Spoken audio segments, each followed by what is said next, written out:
Raja Dangdut Rhoma Irama, belakangan sering mendapat kecaman karena membahas persoalan nasab habaib di podcastnya. Banyak yang kontra seperti Habib Rizik dan Habib Bahar. Namun ada juga yang membela sang Raja Dangdut seperti Gus Muafik. Sementara itu, menurut Buya Yahya, dalam rangka mencerahkan pemikiran umat Islam, pimpinan Ponpes Al-Bahjah Cirebon, Buya Yahya ikut memberikan tanggapan soal polemik nasab Ba'alawi. Terlebih, baru-baru ini Raja Dangdut Rhoma Irama sempat berseteru dengan Habib Bahar bin Smith di media sosial terkait polemik nasab. Dari perdebatan panas tersebut, Buya Yahya pun berpesan kepada seluruh kaum muslimin di Indonesia untuk tidak salah dalam memilih guru agama. Pastikan guru Anda tidak senang membicarakan kejelekan orang, tidak pernah mengajak menjadikan Anda bermusuhan dengan siapapun. Ungkap Buya Yahya dalam suatu ceramah dikutip tv1news.com, Buya Yahya sangat menyesalkan perdebatan yang terjadi antara dua tokoh di atas, hingga akhirnya menimbulkan kebencian di internal umat Islam sendiri. Tidak mengajarkan kebencian kepada Anda hari ini. Kita perlu memilah dan memilih siapa yang harus saya dengar dan saya ikuti, jelas Buya Yahya. Ulama berusia 50 tahun ini, mengaku merasa malu akhir-akhir ini, sering melihat tokoh muslim yang memperlihatkan pertengkaran mereka di publik. Umat apa ini? Tidak ada bobotnya, tidak ada nilainya, dijadikan bahan tertawaan untuk orang di luar Islam sana. Ayo cerdas semuanya, tuturnya. Alasan apapun, dia ngajari permusuhan adalah bukan hal yang benar, tambahnya. Selain itu, Buya Yahya juga menyayangkan mengapa dalam perbedaan pendapat, harus timbul permusuhan. Padahal, jika didiskusikan secara ilmiah, maka perbedaan pendapat itu akan lebih baik.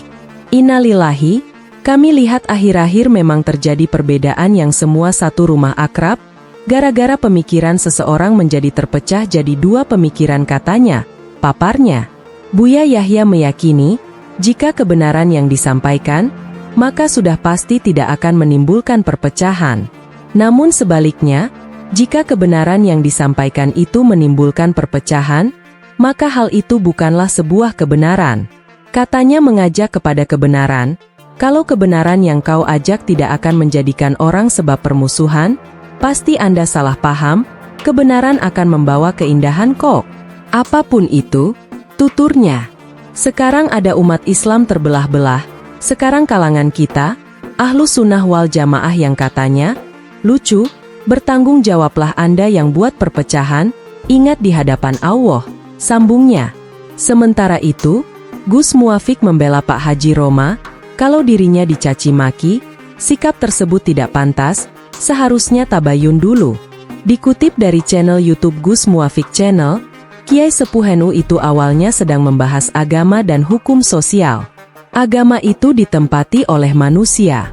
Nah, manusia ini makhluk sosial, makhluk bersama.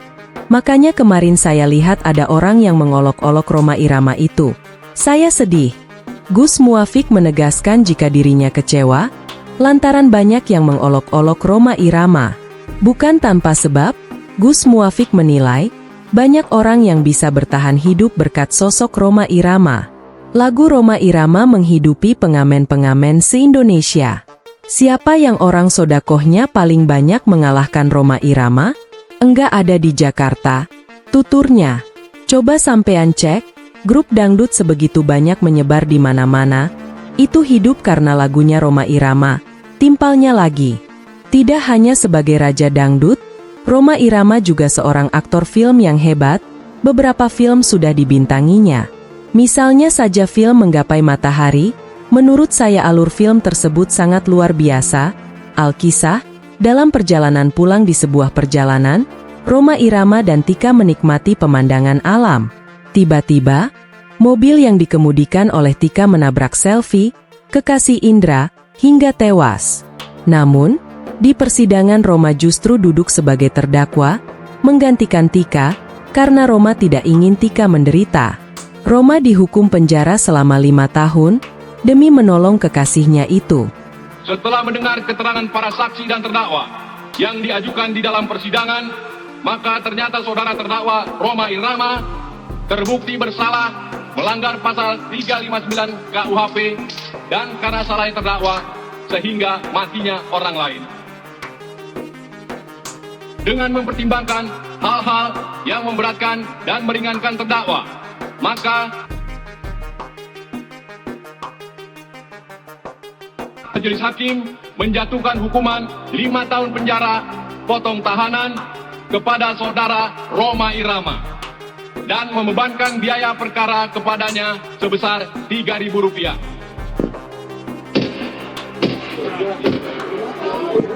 Selama Rhoma di penjara, Indra mendekati Tika agar menjadi kekasihnya. Tika hanya mau menerima Indra sebagai sahabat. Sementara itu Benny Kompo, rekan Indra yang juga kakak kandung Selvi, bertekad menenggelamkan musik Rhoma, berikut musik dangdut dengan membawakan lagu-lagu urakan, dan menebarkan budaya asing. Untungnya, karena menunjukkan tingkah laku yang baik, Rhoma dikeluarkan dari penjara, ketika baru menjalani hukuman selama 3 tahun. Indra yang dendamnya tak pernah padam terhadap Rhoma, semakin nekat merayu Tika. Suatu ketika, Indra berhasil melakukan tipuan, ketika Rhoma datang di rumah Tika. Indra berhasil memeluk Tika, diiringi ancaman. Rhoma pun sangat patah hati. Dia ingin meninggalkan dunia musik dan melupakan kesuksesan yang telah diraihnya. Hal ini membuat teman-temannya di Soneta Group sedih. Saat Rhoma berjalan-jalan mencari penghibur hati, Rhoma melihat kenyataan bahwa musik dangdut mendapat gangguan dari Benny Kompo dan pengikut-pengikutnya yang brutal. Hati Rhoma tergerak ingin menampilkan lagi Soneta Group untuk membela musik dangdut yang telah dibina sehingga merakyat itu. Berkat bujukan dari rekan-rekan Soneta Group, Rhoma menyadari bahwa Tika telah dipaksa untuk menuruti kemauan Indra. Cinta Rhoma dan Tika pun kembali bersemi. Indra sendiri mengalami kecelakaan dalam usahanya mempertahankan Tika. Menurut saya Rhoma sangat menjiwai dalam memainkan peran dalam film tersebut. Untuk itu karena Rhoma adalah sang raja dangdut dan aktor film yang hebat. Alangkah bijaksananya jika Rhoma Irama tidak ikut campur membahas persoalan polemik nasab, yang mana polemik ini, semakin kesini makin liar, makin tidak jelas muaranya, di samping tidak ada manfaatnya untuk dakwah Islam, Pak Haji Rhoma juga bukan ahli nasab. Dan akibat mengerikan dari polemik nasab adalah terpecahnya umat Islam, bahkan berpotensi konflik horizontal antar umat Islam. Apalagi seperti yang diulang-ulang oleh Pak Haji Rhoma sendiri dalam podcastnya, bahwa pertanggungjawaban di hadapan Allah hanyalah iman, Islam dan ilmu, bukan soal nasabnya. Saya berharap, persoalan polemik nasab ini bisa selesai secepatnya.